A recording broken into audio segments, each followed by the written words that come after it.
quick overview of POC, or principle of creation, which is the ideal that God envisioned from the divine principles perspective.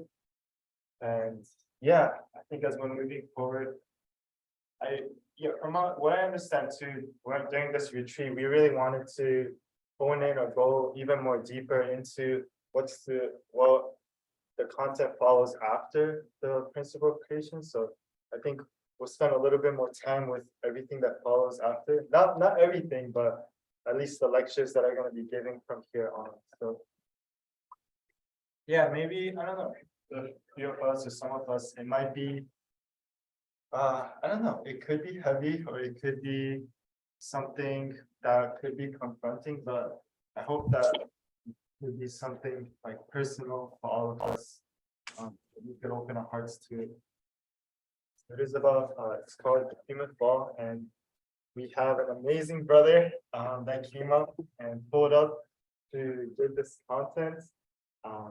Yes, and as you guys know, he felt a little bit under the weather, but he wanted to come here just to give his best during this time. So, and personally, I really feel like something that I look up about him is respect about him is like, I feel like despite how do you say, or like, how do you say, like, I feel he's probably one of the youngest guys here, but he doesn't let that hold him back, you know, to give his best and to still feel that there's something precious that he has to offer to all of us. And I feel that in his character, he never holds back. And I feel he's the perfect person for it. He is an educator himself and is striving to be. So without further ado, let's welcome up Luc Jean.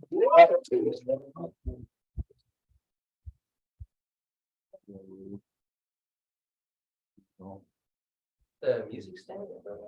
Oh.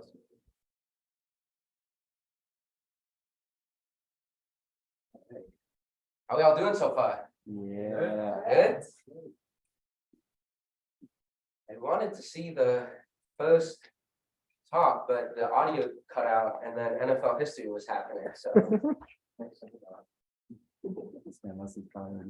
sometimes God works in mysterious ways.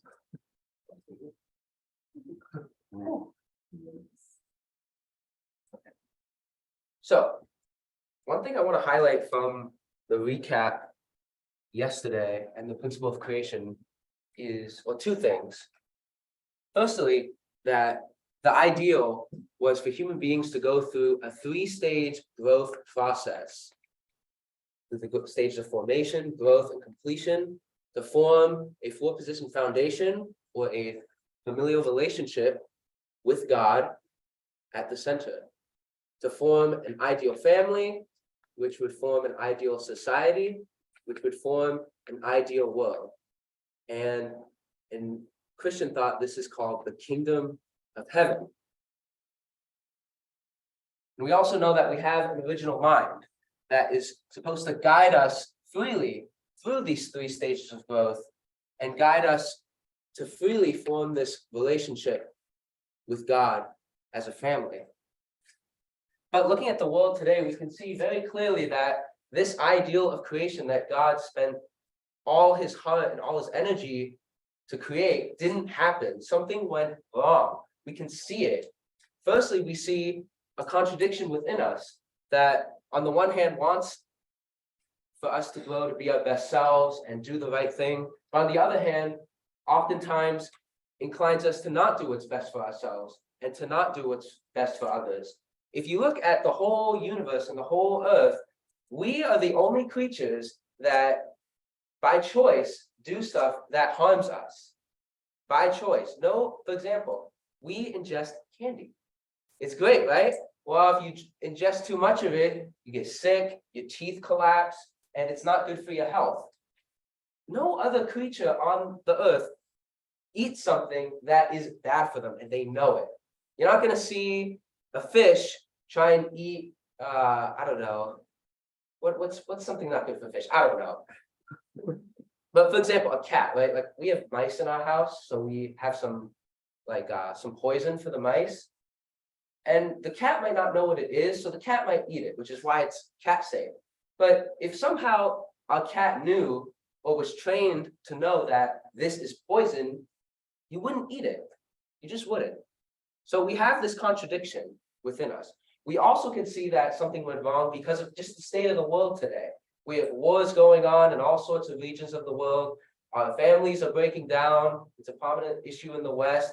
We have crime. We have terrorism. We have threats of nuclear bombardment of various places in the world. We see that human beings have created a hellish world. You could call it a kingdom of hell on earth. And so the question has to be asked, if we're really truth seekers and we're really trying to discover the truth behind what went wrong, we have to ask, would a loving God fail in his plan? He's supposed to be all perfect, all knowing, omnipresent. Did he fail? Did we fail? Do we have free will? Do we not? What happened? And theologians and philosophers, ever since almost the dawn of time, have tried to come up with an answer to this question. Beginning in Western thought with Aristotle, going down to Plato and Socrates, and then you have people like Jesus, for example, who revolutionized, what it meant to, have faith in God, established Christianity, the most prominent Western religion. You have Buddhists and Confucian thinkers poring over and, trying to discover through meditation or self-harm, what went wrong? How can I overcome this inert contradiction? And one of the most famous stories of this is the story of Adam and Eve that's told in the Bible. That's the source of what went wrong in humanity for the Jewish and Christian traditions.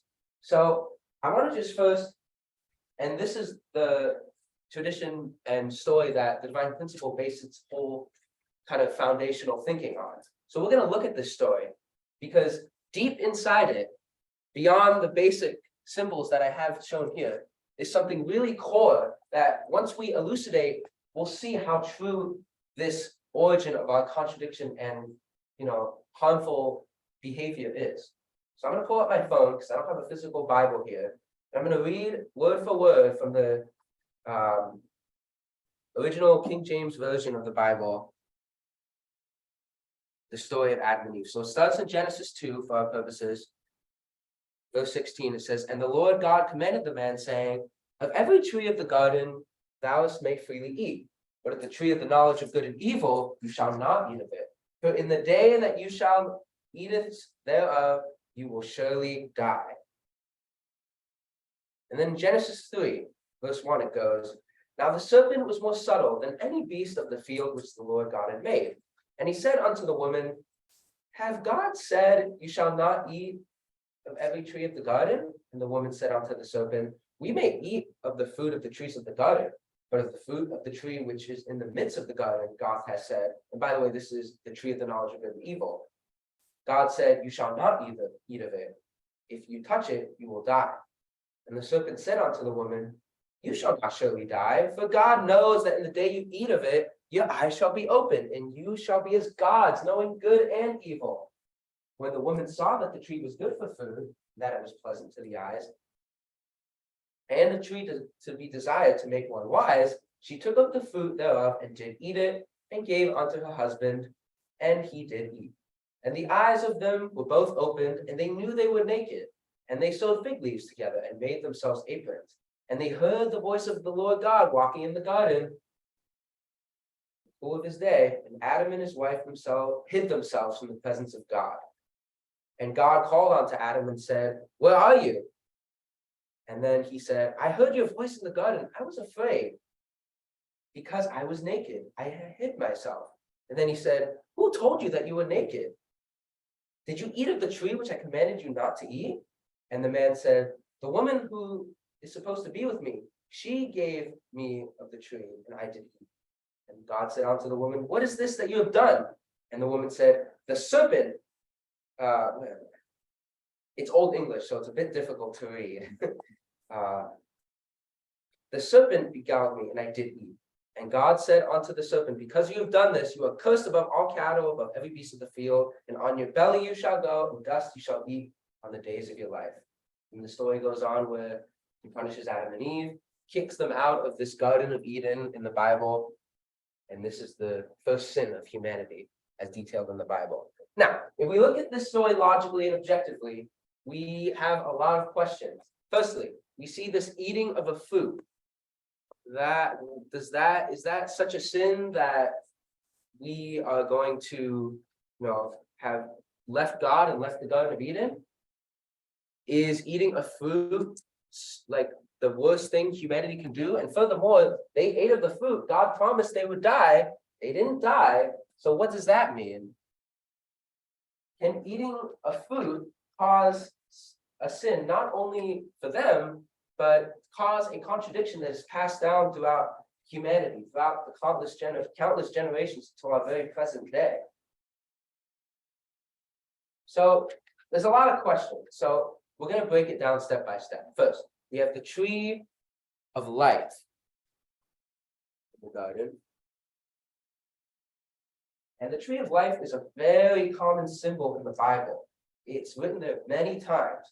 And for example, in Revelation 22 in the Bible, it says, "Blessed are those who wash their robes, that they may have right to the tree of life, and that they may enter the city by the gates."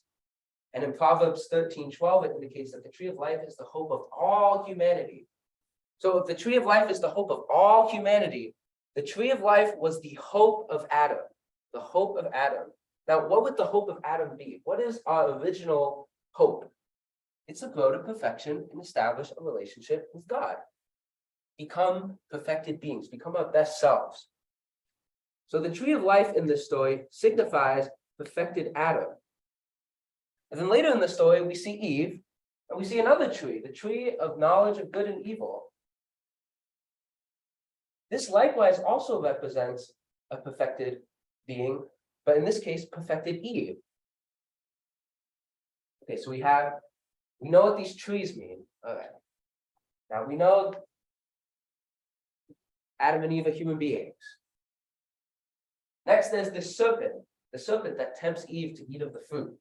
And the serpent is identified very clearly in the Bible. For example, in Revelation 12, verse 9, it says, "The great dragon was thrown down, that ancient serpent was the devil and Satan, the deceiver of the whole world.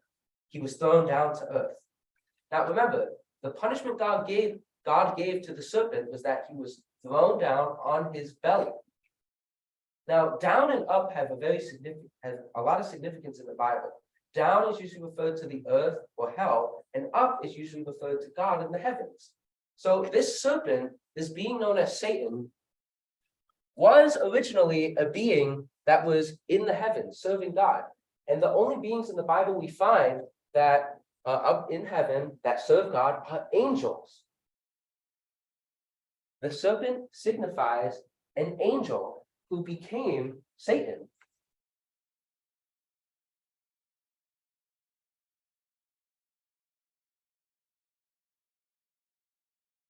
And this is illustrated more clearly when Jesus, time and time again, calls, us our father the devil. In Matthew 3:7, John the Baptist calls us a brood of vipers. So we're linked to this serpent somehow. How are we linked to this serpent? Very tricky, very tricky. People have pondered this story for generations, but in fact, there is a direct answer to this in the Bible in Jude verses 6 through 7, and I'm going to read it word for word. It says, "And the angels that did not keep their own position, but left their proper dwelling, have been kept by him," meaning God, "in eternal chains in the nethergloom until the judgment of the great day. Just as Sodom and Gomorrah and the surrounding cities, which likewise acted immorally and indulged in unnatural lust, serve as an example by undergoing a punishment of eternal fire." So for those who don't know, the story of Sodom and Gomorrah is another story in Genesis where Abraham is asking God to save these two really sinful cities that, as it says here, are engaged in a lot of sexual immorality. And God says, if you can find me 10 people that are not acting immorally, I'll save the city. But I can't find any. He asks for one. Can't find any. And then God destroys the city. So the Bible is comparing the serpent or the angel's sin to the sin of Sodom and Gomorrah. So this is very clear. It's very clear here that this story is a story of an illicit sexual relationship.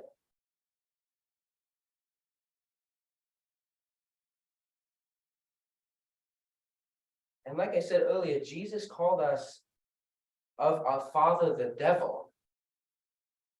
Our father, the devil, was somehow tied through lineage, through spiritual lineage, to the serpent, to Satan. And when we find this out, we can elucidate pretty quickly then what was the fruit that they ate. It was Eve's love. The fruit represents Eve's love and its potential. A fruit, like let's take an apple tree. The way apple trees reproduce is the fruit literally falls to the ground, the seeds go into the ground, and it grows new trees. This is how the fruit is literally how a tree reproduces. Likewise, symbolically here, this fruit, how Eve reproduces. What are the fruits of her love? Are her children going to be good, born of God's spiritual lineage, born of, centered on God, or centered on Satan or a serpent? And this is from the tree of knowledge of good and evil, which represents Eve. Let's remember that. So, how did this happen? How exactly did an illicit sexual relationship happen? First of all, can angels even, let's be frank here, can angels have a sexual relationship? The answer is actually yes. Angels, for example, in the story of Jacob at the ford of Jabbok, Jacob literally wrestles an angel physically to the ground.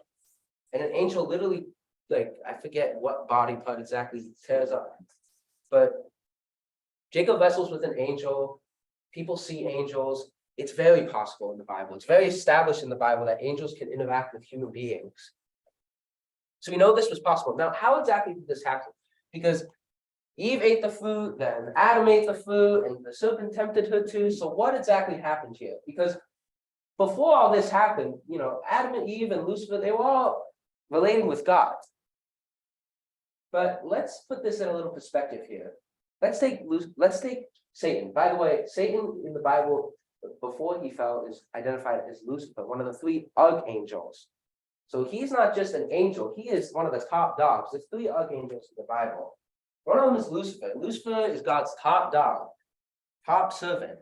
So when God is creating the universe, he has the help of the angels, and Lucifer knows God's will. He knows it because remember, the serpent is cunning, it's described. The serpent knew that they weren't supposed to eat of the fruit. He knew God's plan. So he had a lot of knowledge about what was going on.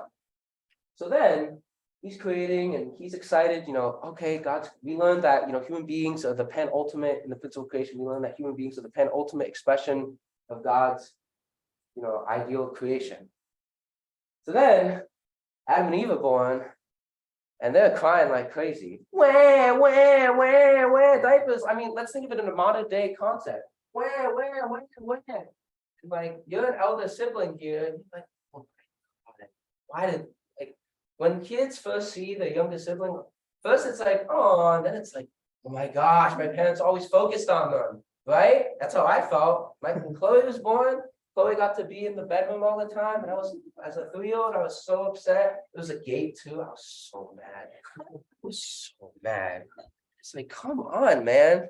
She's like, can't do anything. Why are you paying attention to her? These same types of feelings enveloped Lucifer, this angel, who was receiving all this love from God, and then suddenly God is, in his mind, when he compares the love he's receiving from God to the love Adam and Eve are receiving from God, Lucifer is smart. He can compare. He's been given the ability to compare and discern. He knows that God's love is more in the terms of they need more attention. God is starting to navigate this very tricky growing period with them. And then they enter the indirect dominion that we learned about, where God can't watch over them directly, but Lucifer can. That's Lucifer's job. That's why Lucifer is in the garden. He's supposed to guide he is supposed to guide Adam and Eve to grow through the growing period. But instead of doing that, Lucifer feels jealous and envious, which, when we think about it, is kind of a natural reaction to when we compare love. But rather than using these feelings to strive to make Adam and Eve better people as they go through the growing stage, he turns it into a selfish desire to want more love for himself, to occupy a similar position that human beings had in God's creation. So then, he's still guiding Adam and Eve, and Adam, as we in the story, actually, funny enough, Adam's all out and about in the garden. He is naming all the creatures, and then Eve's not really involved in that. So tempts Eve. They're having more conversations, what's God's plan? Oh, what's this? What's that? And then Lucifer tempts Eve. And then Eve is like, shoot, I did something wrong. And she tempts Adam. Do the same thing. Now, let's put this in a modern day concept, because this is why the story is so important. This is how we can understand that this really is the root of our contradiction, the root of why we do evil things. Lucifer's having give and take with Eve, and let's be honest, Eve is naked. Eve is naked. The more we learn in the principle of creation, the more give and take there is, the more power is generated, the more energy is generated. But Lucifer has this ill intent, and Eve's all alone. Eve's all alone, so she's responding. Lucifer knows a lot. He's a smart guy. Let's put it in the modern day concept. How do guys try and get their natural desire for love? The natural desire of love, sometimes they prey on the girl that's alone, sitting alone at the table, but oh, she's really pretty. Hey, oh, you're alone? Oh, I can give you all the attention you need. And if you have a selfish desire, in this case of Lucifer, Lucifer's thinking, oh, I can experience love. I can, I'm not feeling much love from God. I'm really upset. I'm jealous. I'm envious. But oh, this is how this can fix it. And then Eve alone is like, oh, I'm not a woman, so I don't really know how this feels. But an alone woman, and then sees a very handsome looking, knowledgeable man who knows everything about the world and who will take care of her. That's pretty tempting. And then, Eve knows that, oh, this is not what I was supposed to do, because when they engage in a sexual relationship, it's not just physical, it's spiritual. Eve inherited all the elements that Lucifer had: envy, jealousy, and also that the knowledge that this wasn't the plan.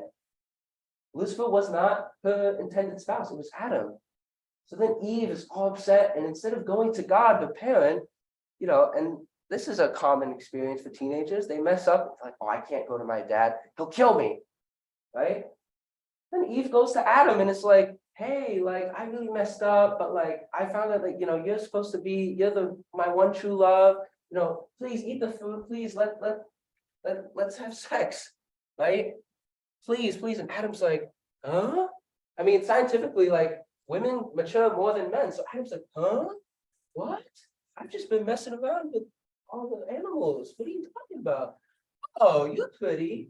Oh, okay. Literally, this is sometimes how guys think. Oh, you're pretty. All right. I'm not going to think about the consequences. They have a sexual relationship. Then Adam finds out the same thing, that it's not the time yet. They're still in the growing period.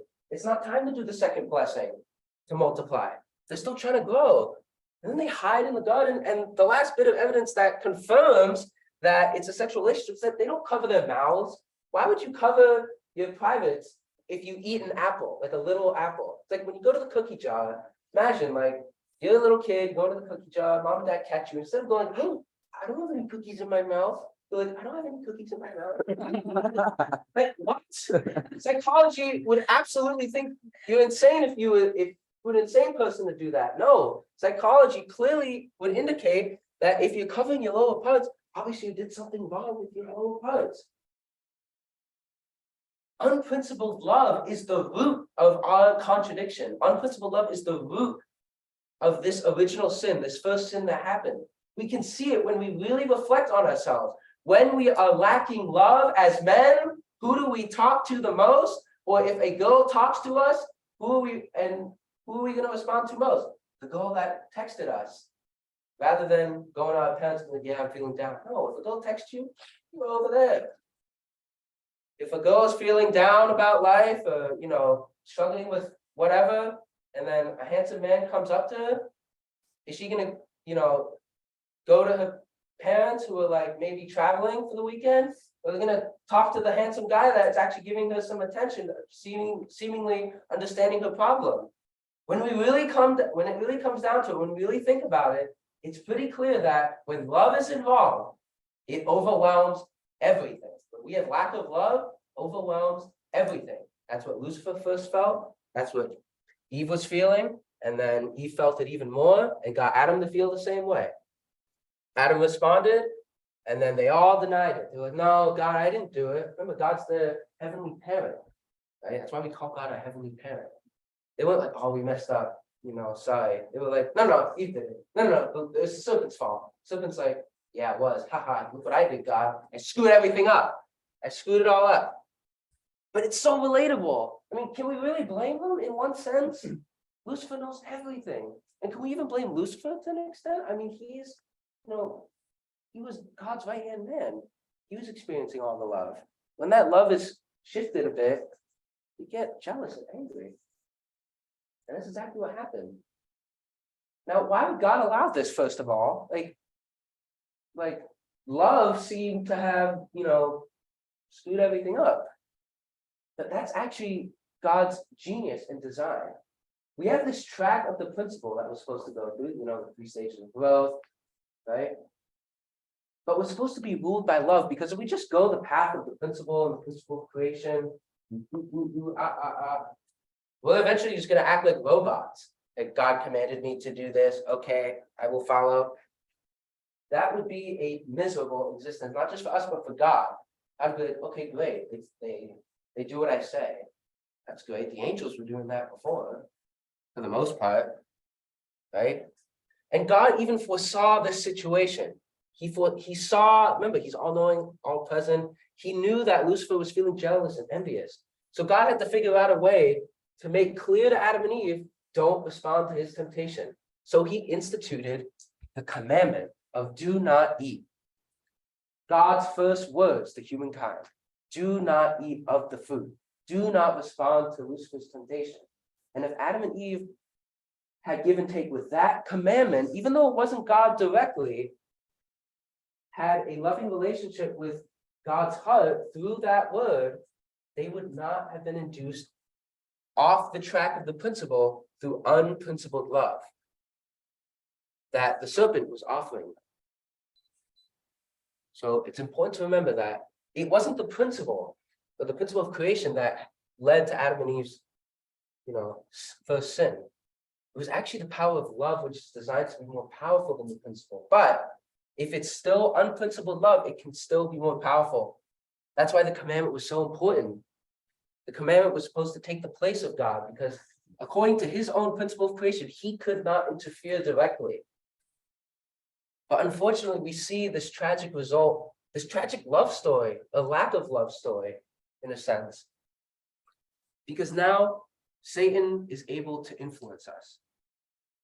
Because spiritually speaking, he is tied to us through blood ties, spiritually speaking. But God is also our creator and our parent. So he also has a tie to us. He created us. So that's why the principle uses the term midway position. We're in the middle of all this struggle. Because Satan's trying through evil spirits or through us directly to influence us, to get us further away from God. But God also is trying to do the same. The good spirits, the good people, and to us directly. So our spirit, our mind is so overwhelmed in a sense, because we have these two cosmic forces bearing down on us, trying to lay claim to us in a sense. Because God wants the best for us. He knows what will happen if he just leaves us to Satan. And Satan wants to continue to receive a twisted, unprincipled love from us. It's really, it's kind of like he twisted the penultimate expression of God's ideal, love. So we have this vast influence of God saving evil, good spirits on us as a result of this fall. And this is why we commit what Christianity calls sin. Acts that form a common base with Satan. But what we want to do is to do what I call anti-sin, or actions that establish a give and take with God rather than Satan. But as a result, if you have a contradiction, it's really difficult. So we've had various forms of sin come about. And I liken to it, and the principle likens it to a tree. We have the original sin, the roots and the trunk, right? Where it all started. And then it's passed down and we get hereditary sin.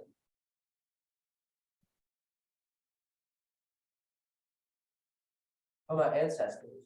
And this is very, prominent in a lot of East Asian thought, the impact our ancestors have and the unresolved things our ancestors did, kind of coming down on us as human beings now. But even scientifically, it's being shown more and more, especially, for example, with addiction, that, the more your ancestors did a harmful or negative thing, the more, you're prone to it.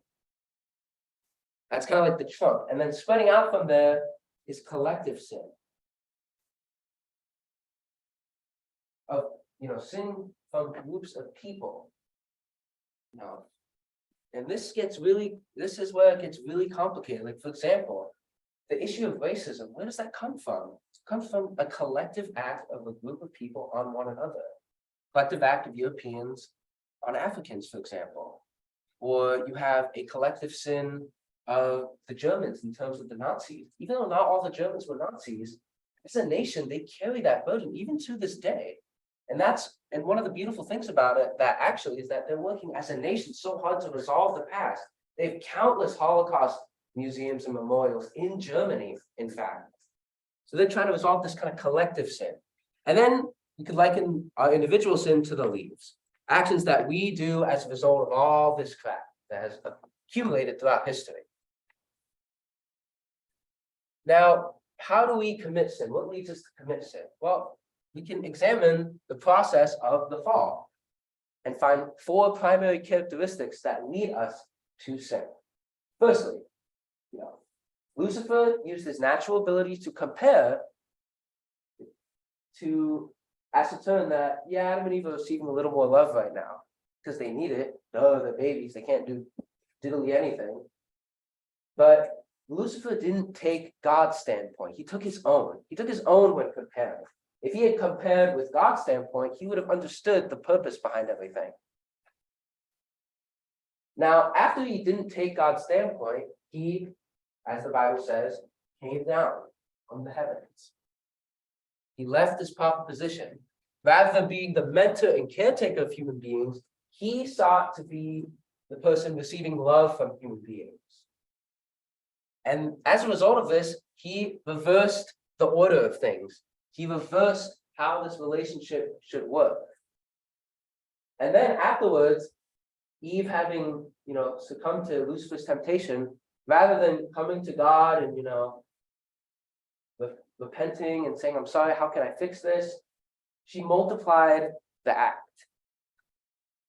and had an illicit relationship with Adam, and then all the relationships were cut off from God. 4 primary characteristics.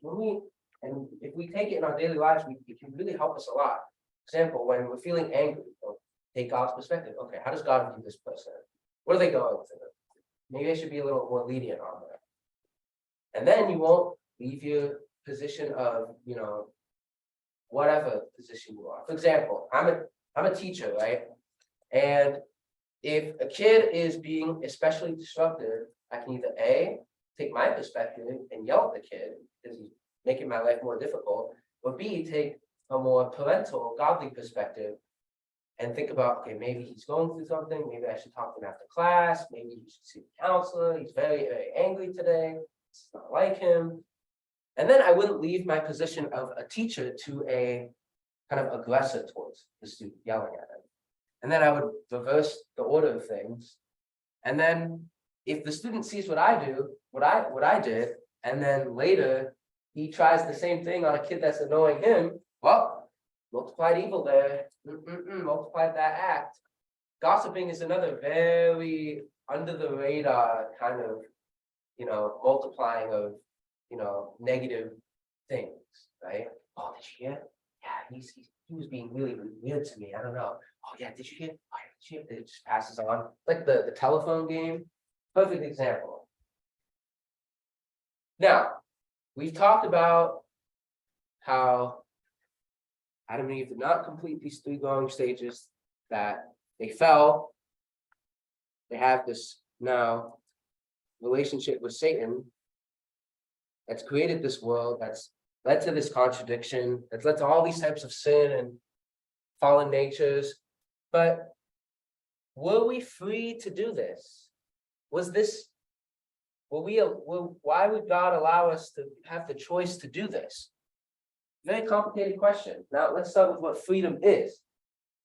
In the principle of creation, we learn that the mind or our spirit and our body and, you could even call it the brain, engage in a give and take action to produce a result. And in God's creation and God's ideal, it would be a good result. Our free will from our mind and our free action from our body would lead to pursue freely good results per the principle of creation. Now, did this happen in Adam and Eve's case when Lucifer was tempting them? Well, first we have to ask, was there the principle involved in this story? No, the principle of freedom, the original principle of freedom. We can ascertain that no, in fact, it wasn't. And we learned, right? The freedom of our original mind is to go to the path of the principle. But if a more powerful force, such as love or unprincipled love, is involved, it will overwhelm that free desire of our original mind. So when Lucifer was tempting Eve, he was actually trying to overwhelm her original mind so that she would respond to his temptation, because Eve's original mind would have stopped her freely. Because the original mind is what guides us through the growing period as we learn from physical creation. So freedom needs the principle. The principle was not involved in this story. Now, was there responsibility taken? Freedom requires responsibility. We have to initiate from our mind what we want to accomplish. It takes responsibility to go through 3 stages of growth. Responsibility was not here. It was just a one-sided affair of Lucifer and Eve. And then Eve trying to do the same one-sided affair with Adam. And was there a good result? Well, we can see from the world there was absolutely not a good result from this. There was not a good result. Adam and Eve felt ashamed. They felt so down. They tried to hide from God. They formed a relationship with Satan. There was no good result here. So freedom, true freedom, principled freedom, needs first the principle, it needs responsibility, and it needs a good accomplishment. Because remember, this is the freedom of the original mind that is naturally inclining us to go towards God, that was overwhelmed by unprincipled love. And through all of this understanding, we can finally see why God didn't interfere. He's all knowing, he's all present, he can do anything, right? Why didn't he just intervene? Why didn't he just stop the archangel? Well, when we look at God's hope for us, we can see that when he saw these events unfolding, he had to decide to preserve this ideal that he wanted for us so much, or to settle for less. Because when we look at the principle of indirect and direct dominion is because we are immature, we haven't completed the first blessing. If God is to suddenly come down directly intervene with our lives, that's a direct dominion action. God's exercising his direct dominion over human beings. And per the principle of creation, that means they would have accomplished the first blessing. They would have gone through the 3 stages of growth. And if then, let's follow this train of logic, God comes down, intervenes, exercises direct dominion, then Adam and Eve, per the principle of creation, if they're mature in God's eyes, then they would have gone to the second blessing, do a sexual relationship, multiply. But they're immature in actuality. So this would have just led to the same thing, the same passing down of immaturity and contradiction throughout humankind. God needed to be the sole creator. He needed to be the sole creator. He couldn't let Satan manipulate the situation to create something new, to create a new principle where God, using his direct dominion, coming down, even though we're supposed to be still in a growing process, right? He couldn't allow that to happen. Because then if we have, immature human beings creating immature families, can we be lords of creation? The present day tells us no, because we are immature beings and we're not being lords of creation and stewards of creation. So the same thing would have just happened if God intervened. So he had to just hope and watch from afar, hope that they would use their freedom to interact with the commandment, to have give and take with the commandment rather than Lucifer. Because God knew that even though this may have happened, all this could happen, there would still be a path back because God has some sort of claim to us. We're still in the midway position. He's still trying to bring us back to where we were. And the principal touches on this in the next chapters, but God's trying to bring us back, and we'll see through more study of the principle how he is trying to bring us back to this ideal. Because he knew that if he just intervened, he would not have been able to save anything. Everything would have just been gone to waste. Everything would have gone to waste. So in terms of what we can take away from this, I really want to emphasize how this story plays out daily in our lives, how a lack of love leads us to sin and go more towards Satan, because Satan identifies with this. This is what he felt. So if we're feeling the same way, there's more common base there. It's an easier path towards give and take with him when we're feeling lack of love. So when we have lack of love, we need to take steps to combat it, whether it's going to God's word, going to our parents, or people we trust, going towards a source that will not fuel that lack of love and cause us to act on it. And lastly, in terms of takeaways, similarly, our freedom can be overwhelmed by love. So when we feel that possibly coming, similar to what Adam and Eve should have done, let's go towards God's word, something higher than us, that even though we can't speak to God directly, maybe we can feel a little bit of him indirectly. So I hope that the human fall story not only elucidates, the true origin of this contradiction and, why we are the way we are now, why this ideal isn't here, but also how we can take this knowledge and apply it to our lives now. So can we do that going forward, guys? Sure. Yeah. All right. Thank you for listening. Thank you. Wow, thank you. Oh, thank you so much, Luke. Let's give another big hand. Woo! Should have mentioned earlier, but he is our CARP boss and president. Yes, thank you so much. Yeah, thank you for covering a lot as well. I feel what you said, this quote, principle love is the root of our contradiction. I feel kind of boils down like this whole lecture. So thank you so much. Yeah, there's a lot to take in. I was wondering if there were any discussion questions you had, Luke. We can come up with it. Yeah. This one can be, where do you see this story playing out in your own life, small or big. I guess our second question can be. How do you, what are ways that we can kind of center on God more in our daily lives, especially when we're feeling a lack of love? And then, So can you repeat the second one real quick? yeah, how do we center on God in our daily life, like daily practices, or how do we try and do that? I didn't really have a third one. Yeah, I guess then third can just be like general thoughts or takeaways. Yeah. So,